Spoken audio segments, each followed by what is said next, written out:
The organization I founded is called the Sect of the Horn God, and the following is a compilation video of just a few of those videos I made on the Horn God.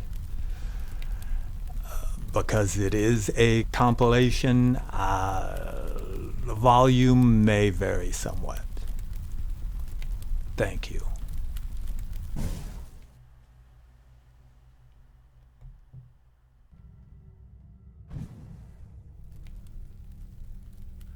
What I'm trying to do with the Sect of the Horn God in this channel in general is to get to the root of it all.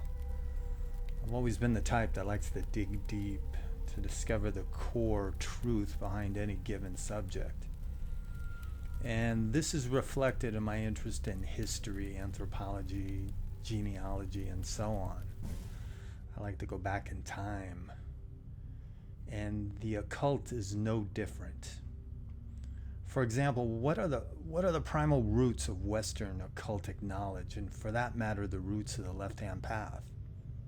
What's the big picture? This is one of the reasons why the organization I founded is called the Sect of the Horn God, not the Sect of Satan or Lucifer or whatever.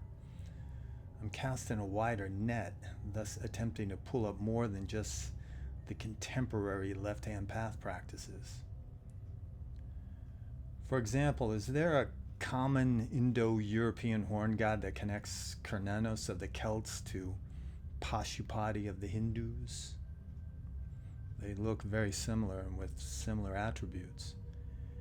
And why does there seem to be a connection between the left-hand path and the horn god archetype, for that matter? Is this why the church in the Middle Ages fused the characteristics of the pagan horn god onto Satan? Well then, you can only imagine what I thought when I got this comment on one of my videos. Oh, for fuck's sake.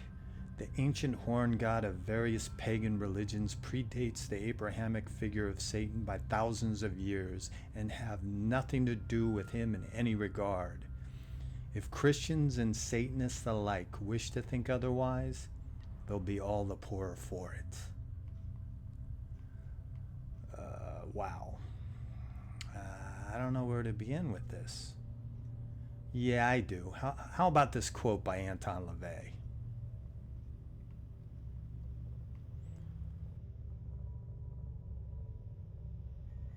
Or this one by the Swiss scholar George Luck.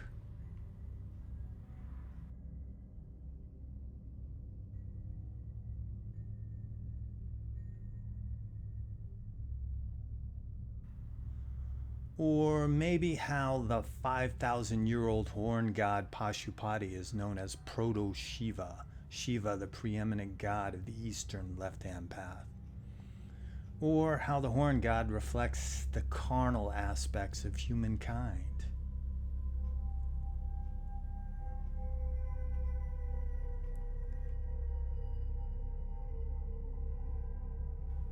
But besides all that, there is a part of me that enjoys upsetting the right-hand path pagans. Not my dark pagan friends, though. I still like you. It's too easy to upset the modern pagans. It's easy because their beliefs are founded on bullshit and have an emotional base, instead of one founded on knowledge. So when you question or fuck with what they believe, you're fucking with them emotionally. This is true with right-hand path faiths in general, because on the right-hand path you have to give in and give up. You hand over your personal accountability to a master or a mistress in the case of the goddess. You allow yourself to be led by a chain. They're masochists, while we on the left-hand path are, in a way, sadists.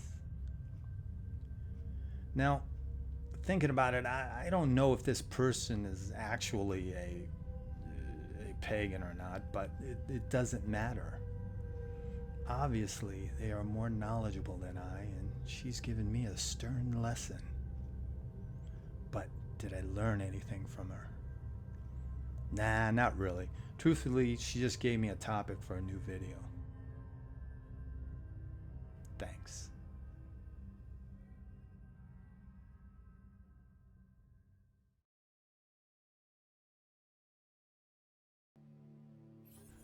Greetings, my friends. I hope we're all doing well. I guess you could say this video is a follow-up to my last video titled We Are the Savages, in which I presented the fact that we human beings are vicious creatures, all of us. The Homo sapien is a beast. But you may ask, what are we on the left-hand path to do with this knowledge? How do we utilize it? Well, the path to spiritual actualization begins within the human being's most animalistic, primordial aspects. So by going back, way back, and examining the, quote, primitive, savage cultures and learning of their esoteric ways, their systems of belief, and their methods in which to commune with the innermost depths of the psyche, we can maybe ascertain some raw, untainted truth. That is, if it's truth you're after. A few months ago, I made a video on a hypothetical example of the first person on the left-hand path, and also the possible birth of witchcraft as a praxis. The core argument was that the retention of power through oneness, not with the spiritual collective, but with the divine spark within, was what was important to that original heterodoxical shaman. He, or it could have very well been a she, dared to step outside the bounds of the collective belief of the tribe, to stoke the black flame by channeling the flow of personal power through the kinetic activities of the individual for the benefit of one's self. And this method continued for thousands of years as outrageous, transgressive, and antithetical to the norms of the conventional beliefs. Hence, witchcraft began as a heterodoxical form of animism. But why would I bother with all this speculation? Why not just go through the motions and follow one of modernity's established occultic practices without worrying about the past? Why? Because if you want to know how sound any given structure is, you have to examine the foundation on which it was built. Because if the foundation is weak, the structure will fail. In truth, for me personally, it's all about doubt. What is the philosophy you abide by, be it esoteric or otherwise, built upon? Is it faith? The only kind of faith of any worth is faith in one's self. Otherwise, it's wishful thinking. Do you believe in the legitimacy of what you practice simply because it feels good? Thinking you have magical powers because you want magical powers isn't enough to obtain magical powers. Even after years of study, how do you know that that ritual you performed truly had an effect on reality? And if the desired outcome was manifested, how do you know it wasn't just simple coincidence? Truth is, you don't. But this doesn't mean you should stop and give up whatever it is you do practice. You must have faith, not in the practice itself, but in yourself, and that you are sound of mind. Even the most hardcore objectivist has to deal with faith. Faith that their perception of reality is true. Faith that they're not dreaming, hallucinating, or insane. Herein lies the paradox of faith.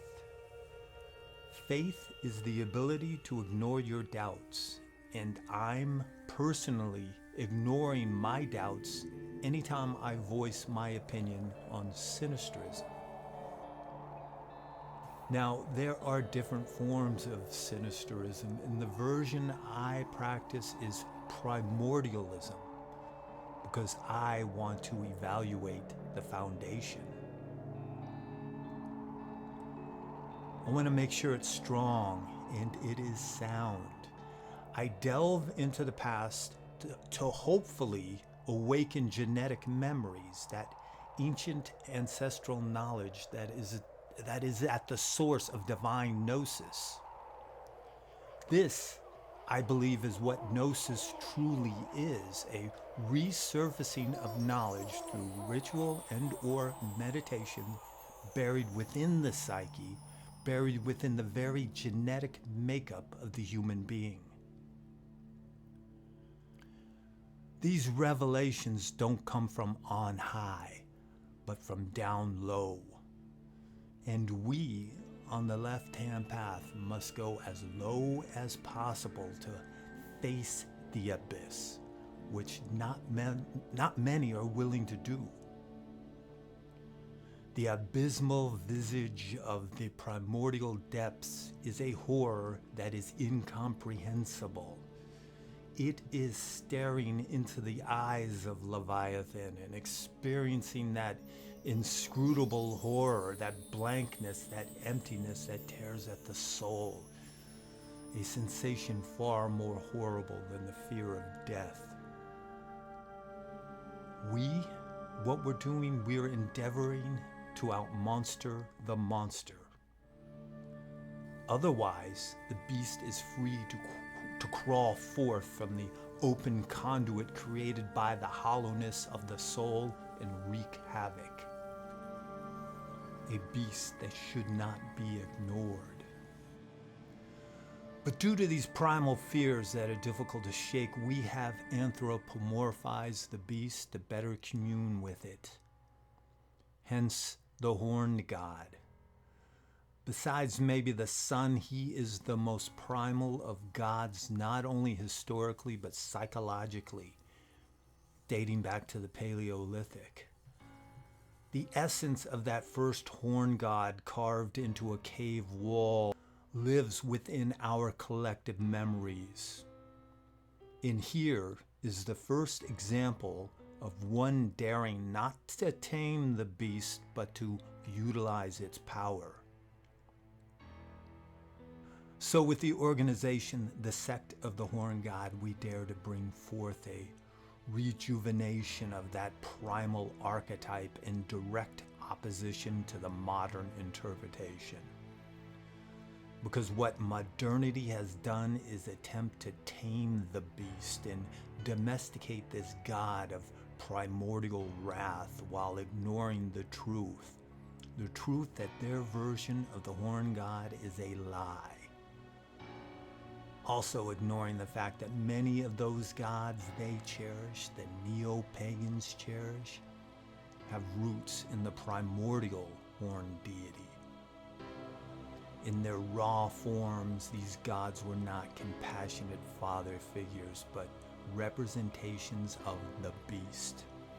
The primordial beast that is psychologically and historically at the foundation of this path.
As human beings, we are all drawn towards symbols. Now, what's the difference between a sign and a symbol? A sign says what it is and nothing more. A symbol, though, is very different. It has one foot in the conscious mind and the other in the subconscious, and they are universal. And one that I kind of like is that symbol called the Horned God. But is it really a symbol? An archetype buried deep within the human psyche, a living entity surviving in that mysterious realm we call the collective unconscious? Or is the Horned God simply an example of the human imagination at work? Ancient humans saw animals with horns, they liked horns, they drew people with horns, a common thing. Me, I go with the former. Now, in modern times, most prefer to see the Horned God as some happy, hippie boy toy of the pagan goddess. I, because of my dark obsessions and love of all things Celtic, perceive Cernunnos a bit differently. To begin with, Druids, those individuals of what is sometimes considered the Celtic priestly caste, though they were much more than that, were not passive tree huggers. Go ahead, do your research. They have a very dark side.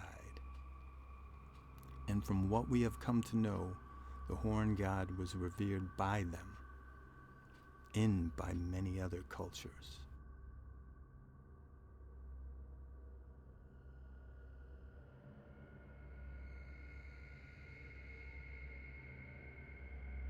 And this brings us to the most interesting example of comparative mythology.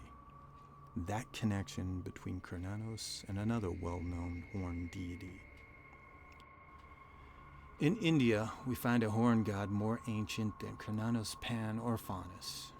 He is the horned god of the Indus Valley, Pashupati.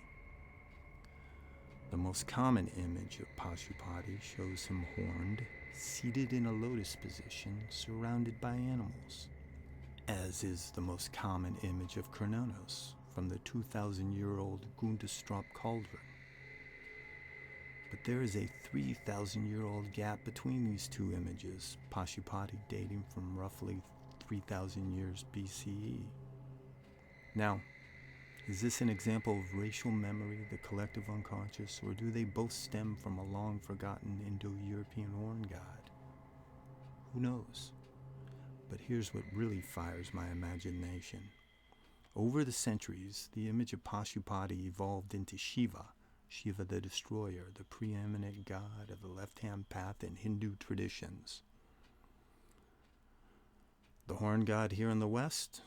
What left-hand path entity did he evolve into? Now, what appears to be happening is that there is something innate inside of us that connects the philosophy of the left-hand path to a horned deity, be it Shiva or Satan. The neo-pagan image of him hugging bunnies does little for us.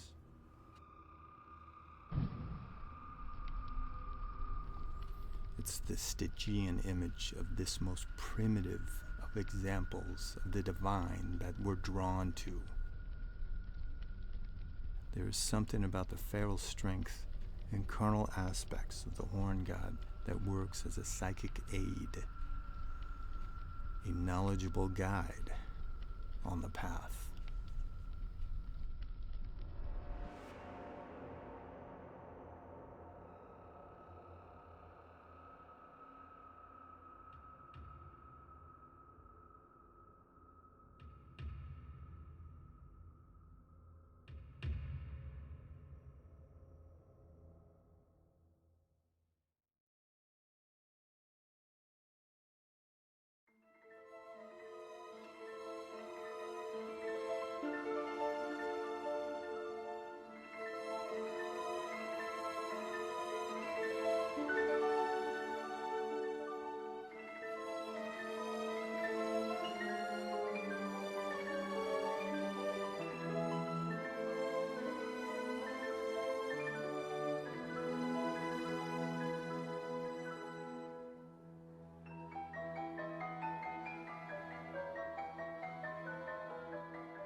For many thousands of years, humankind led lives deep with symbolic meaning.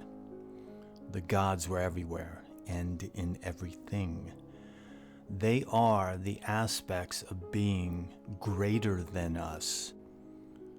They're buried deep within our subconscious, and most existed long before humans did. They're inherent parts of the essence of our primordial ancestors, beings now long extinct. For example, take Aphrodite. She came forth when those first creatures reproduced sexually.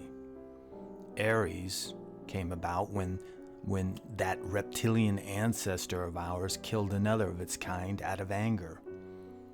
And Pan when that first early being experienced irrational fear. That's right, my neo-pagan friends. Pan is a scary god.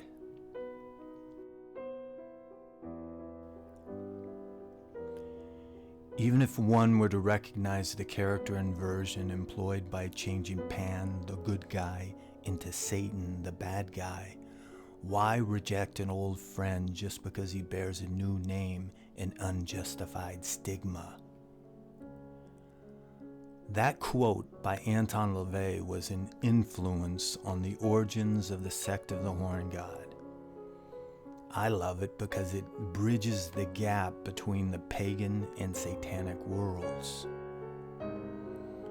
A few years back, while living on a winery, I, along with my wife, put on events.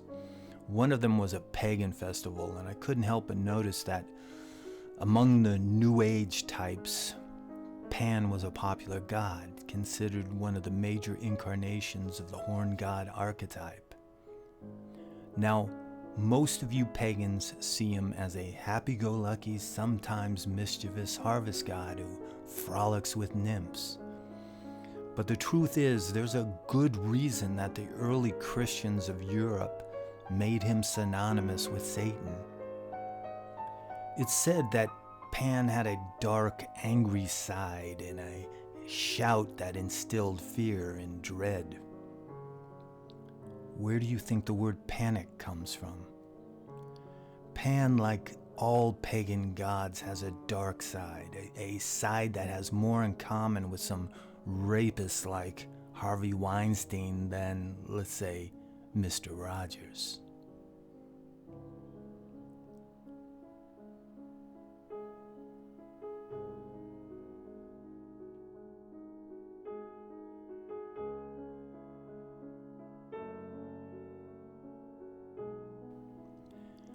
After the foundation of the Roman Catholic Church in the early 4th century, Christian theologians began the process of transforming Pan into Satan.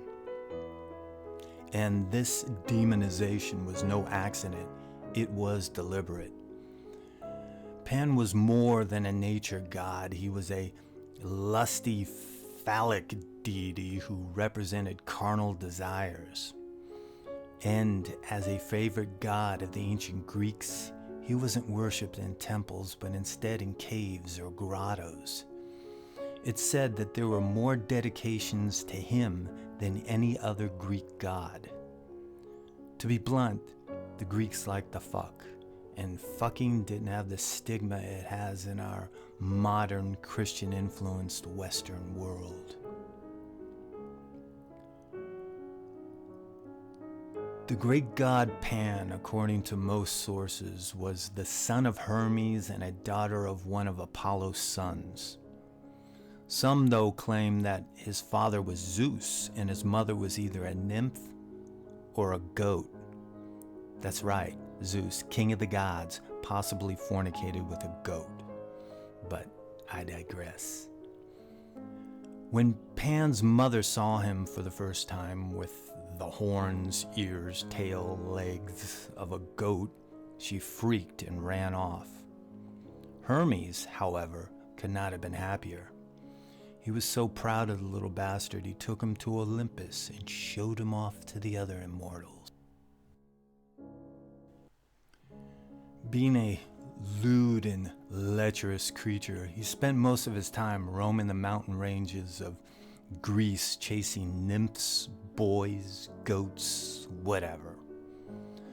Once while hunting, Pan spotted the most beautiful nymph. Her name was Syrinx, who he, of course, wanted to fuck, but she ran off. In her flight, she came to a river and found herself unable to cross it, so Syrinx begged the river nymphs to change her into marsh reeds, which they did just as Pan caught up with her. He reached out to embrace her soft, naked body, but felt nothing but reeds. His sigh of disappointment was echoed by a breeze blowing through the reeds. This sound enchanted Pan, who quickly tied together several of the reeds to fashion the first Pan pipes. See? Music and lust. Hell, that was the reason why I played in bands back in the 1980s. I wanted to get laid.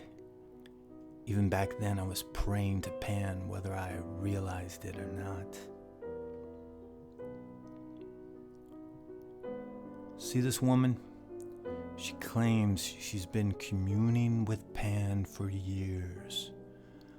But there's a problem. There's a problem because Pan's dead. That's right. He is the only Greek god who actually died. So when you think you're communing with Pan, well, guess what? It's not Pan. I wonder who it really is.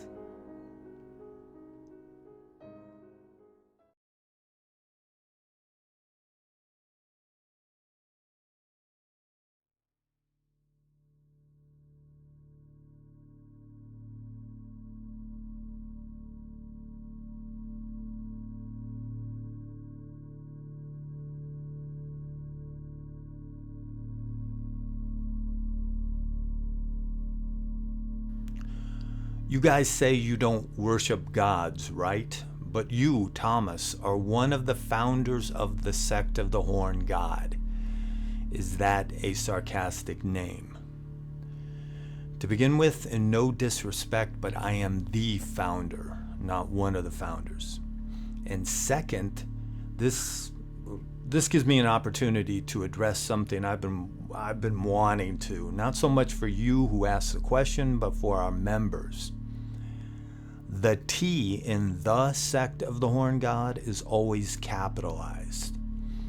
This is because way back when we first started, somebody had bought up the domain name Sect of the Horn God and attempted to sell it to us for $2,000. So I officially changed the name to the Sect of the Horn God.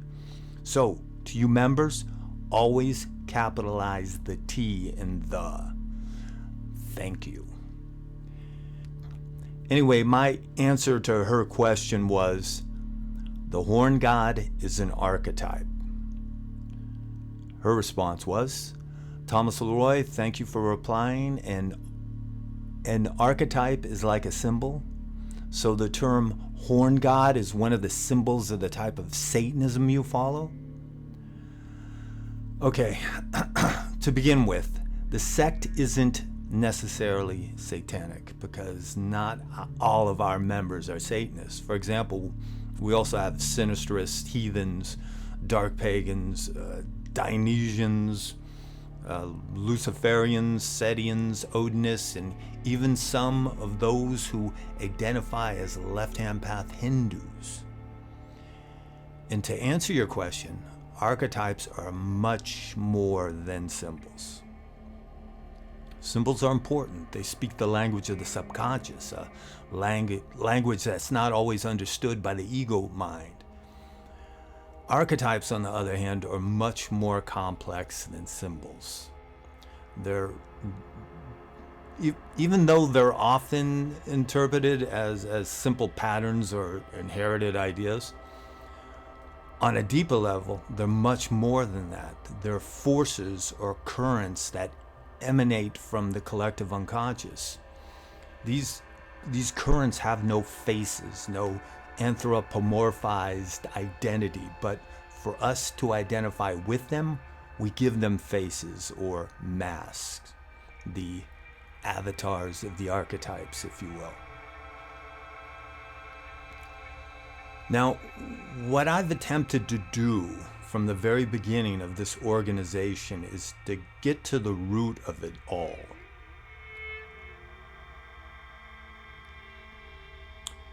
Do you ever wonder where all this came from? I mean, the occult in general. What are its roots? Now, I go digging not to debunk the legitimacy of the occult. On the contrary, in truth, I'm trying to reinforce it by finding that sound foundation. Some occultists, though, don't like me trying to get to its historical and psychological roots. The reason why is their interpretation is based on faith. It's not unlike those who don't want to hear or believe that the crucifixion of Christ is an allegory about dying of your old nature to be reborn into a higher, better one. No, most Christians would rather believe it really happened, that a man was killed and came back to life. It's easier that way because metaphors or allegory is hard. Plenty of occultists do the same thing by saying simply magic. That's the reason why it works. It's because of magic. To me, it's like saying God did it. I'm not saying that magic doesn't have its place. I just think it's too easy and too simplistic to always go there as an explanation. Understanding is much more important than faith, because if you understand, you don't need faith. So, getting to the roots, the foundation, leads to a better understanding. We, the members of the Sect of the Horn God, are first and foremost on the left-hand path. And from a mythological perspective, the Horn God seems to be a common thread on this path. I fully understand that the Horn God, from a modern pagan perspective, is also very modern. That image of the boy toy of the goddess, that happy hippie sitting around with bunnies, is a 20th century creation. What I'm referring to when I say the Horn God is something deeper, something truly ancient, something whose original name is lost to antiquity. And the closest unbroken connection to the origins of it all within an Indo-European context is Hinduism. In the East, the Abrahamists, the Muslims, and later the Christians tried to destroy Hinduism but failed. Now, many Hindus refer to their practice as Sanatana Dharma, meaning the natural and eternal way to live, or the eternal natural law. And it's theorized that a raw, basic form of this eternal natural law was spread throughout the Eurasian landmass by the shamans of the Proto-Indo-Europeans, those who tamed the horse and invented the chariot. Over time, it splintered off into different gods, such as the Greek, Norse, and so on. And we know what happened here in the West concerning those beliefs, don't we? The Abrahamists were very successful in shattering them. And we in the sect are attempting to glue those pieces back together, if you will. Now, in Hinduism, the supreme left-hand path deity is Shiva, even though he's not always perceived from the left-hand path perspective. And a precursor to Shiva was or is Pashupati, a horned god. In Greek mythology, there's Dionysus, and even though he's rarely depicted with horns, he still falls within the classification of a horned god. And what does Dionysus have to do with the left-hand path? Look into the Dionysian mysteries and Dionysian madness. You'll see why. Then there's also the Slavic horn god, Veles, god of the animals, god of magic, poetry, the underworld, and also a trickster god, counter to the Slavic Sky Father. And we find similar characteristics in a very well-known god with horn god roots. That god amongst the Germanic peoples, called Wotan or Odin. Like Veles, he is a god of magic and poetry and also somewhat of a trickster. But unlike the Slavic deities, he replaced the Sky Father at the top of the pantheon. Now, what makes him a lord of the left-hand path? He sacrificed himself to himself for the sake of knowledge to achieve a greater power. And what's more left-hand path than that? But you may ask, what about Pan, Faunus, and Cernunnos? They're the most popular of horn gods. True, they are, especially Pan, and I've made more than one video about him. Their most important attribute is they reflect the carnal aspects of being, thus are anthropomorphized representations of original sin in the eyes of the Christians. Thus, Satan, who had no physical depiction in the Bible, was given theirs.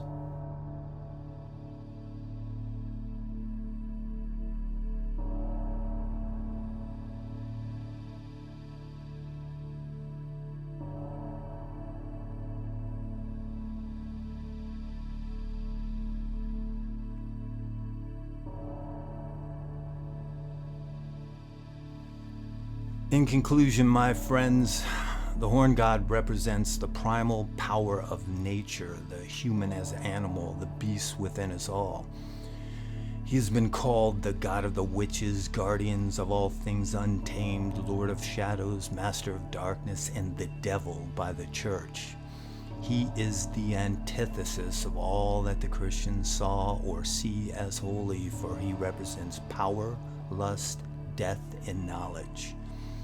And for their dogma to survive, and for there to be calm within their flock, the horn god's traits in the human being must be subdued. We, though, we see those traits as empowering. Thus, we are the sect of the horn god. I hope that answers your question. Until next time.